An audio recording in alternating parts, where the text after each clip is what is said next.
Hello guys, कैसे हैं? आज हम लोग जिस पर चर्चा करने वाले हैं कि शेयर मार्केट में इंटर होने से पहले आपको कुछ बेसिक जानकारी होनी चाहिए, तभी जा कर के आप इंटर करें।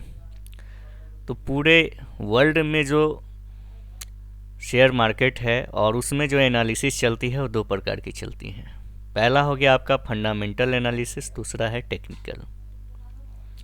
अगर ये दोनों का दोनों आता है तो बेहतर है, अगर दोनों में से एक भी आता है तो भी आपका काम चल जाएगा।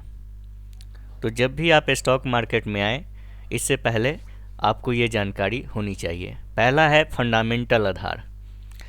फंडामेंटल में आपको एनुअल रिपोर्ट और क्वार्टरली रिपोर्ट को आधार मानते हुए उसमें आपको एनालिसिस करना है, और एनालिसिस करने के बाद उसमें ओवर वैल्यूड और अंडर वैल्यूड फाइंड आउट करना है। आपने जनरली यूट्यूब पर भी आपने सुना होगा राकेश झुनझुनवाला जी के संदर्भ में, उन्होंने कई बार कहा है कि आप बढ़िया कंपनी फाइंड आउट कीजिए, दूसरा जो है वो अंडर वैल्यूड आप स्टॉक को बाई कीजिए।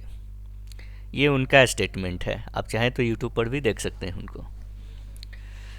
तो फंडामेंटल के हिसाब से भी आप अंडर वैल्यूड फाइंड आउट कर सकते हैं। उसमें भी फंडामेंटल के अंदर में भी दो चीज़ें आती हैं, जिसमें एक डिफ़िकल्ट पार्ट है, एक ईजी पार्ट है।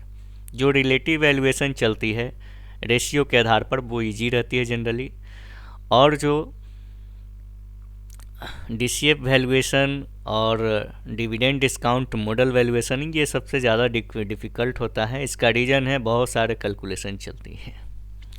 तो पहला आधार में मान लेते हैं कि आपका बुक वैल्यू दिया हुआ है बैलेंस शीट के अंदर में, तो वहाँ से बुक वैल्यू के हिसाब से मान लेते हैं 100 रुपया चल रहा है, और उसका प्राइस शेयर का प्राइस जो है आपको 90 रुपया चल रहा है, तो इस प्रकार से वो अंडर वैल्यूड हो गया।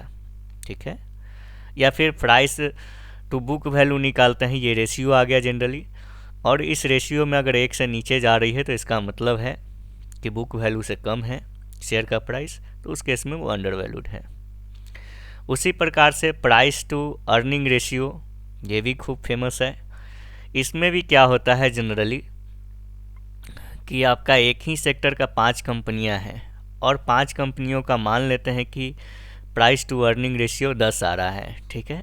आपको 5 में से एक कंपनी को आपको सेलेक्ट करना है जिसका प्राइस टू अर्निंग रेशियो 10 से कम आ रही है, यानी कि 8 आ रही है, 7 आ रही है। डेट मीन्स वो अंडर वैल्यूड कंसीडर होगा, और उसके हिसाब से आप अंडर वैल्यूड फाइंड आउट कर सकते हैं। उसी प्रकार से पेग रेशियो है, पेग रेशियो भी 1 रहेगा, लेस देन 1, तो वो अंडर वैल्यूड जनरली कंसीडर होता है।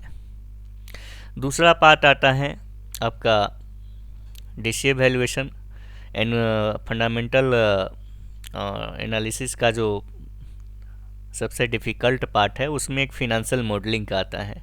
ये सबसे ज़्यादा कैलकुलेटिव होता है, हालांकि दोनों कैलकुलेटिव ही हैं, और इन दोनों का आधार माना जाता है एनुअल रिपोर्ट, और उस एनुअल रिपोर्ट से पीएनएल, बैलेंस शीट और कैश फ्लो का एक्चुअल डेटा लाया जाता है। उसके बाद उसका ग्रोथ निकाला जाता है। मान लेते हैं कि ग्रोथ 10% का एवरेज ग्रोथ है 3 साल का, तो आप 9% या 10% मानते हुए अगले 5 साल का आप कैश फ्लो निकालेंगे, पीएनएल निकालेंगे, बैलेंस शीट निकालेंगे। देन फिर डीसीए वैल्यूएशन के लिए आएगी, तो फिर उसका वैल्यू निकाला जाएगा। अगर कैश फ्लो, इसका जनरली डीसीएफ का जो है कैश फ्लो आधार होता है, इसके आधार पर ही ये कैलकुलेशन निकलती है। अगर ये निगेटिव आ गया कैश फ्लो, तो फिर ये काम नहीं करता है, देन फिर आपको रेशियो एनालिसिस के अंतर्गत जाना पड़ेगा। दूसरा है, बहुत सारे ऐसे कंपनियां हैं जो केवल डिविडेंड देती है, और उसका लॉन्ग हिस्ट्री है कि हर एक साल डिविडेंड दे रही है, तो उसके हिसाब से डिविडेंड डिस्काउंट मॉडल का भी इस्तेमाल होता है। तो पहला हो गया कि इससे संबंधित जितना किताब हो, जितने गुरु हों, सीखने चाहें यूट्यूब से आप सीख सकते हैं। और उसके बाद दूसरा आधार होता है वो टेक्निकल एनालिसिस का। ठीक है।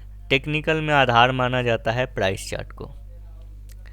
चार्ट रहेगा प्राइस का, और उसमें जो है आपको एनालिसिस करना रहता है कि वो अप जा रहा है, डाउन जा रहा है। तो उसके लिए आपको ट्रेंड आइडेंटिफाई करने के लिए डॉ थ्योरी को पढ़ना पड़ेगा, सपोर्ट रेजिस्टेंस को जानना पड़ेगा, मूविंग एवरेज को जानना पड़ेगा, RSI, MSCD, volume analysis, chart pattern, MW, head and shoulder, इस तरह का पैटर्न आपको आइडेंटिफाई करने पड़ेगी।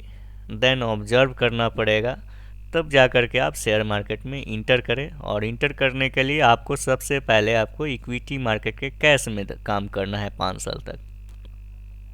आपको डेरिवेटिव प्रोडक्ट जैसे कि फ्यूचर एंड ऑप्शन उसको टच नहीं करना है। टच नहीं करना है मतलब नहीं करना है।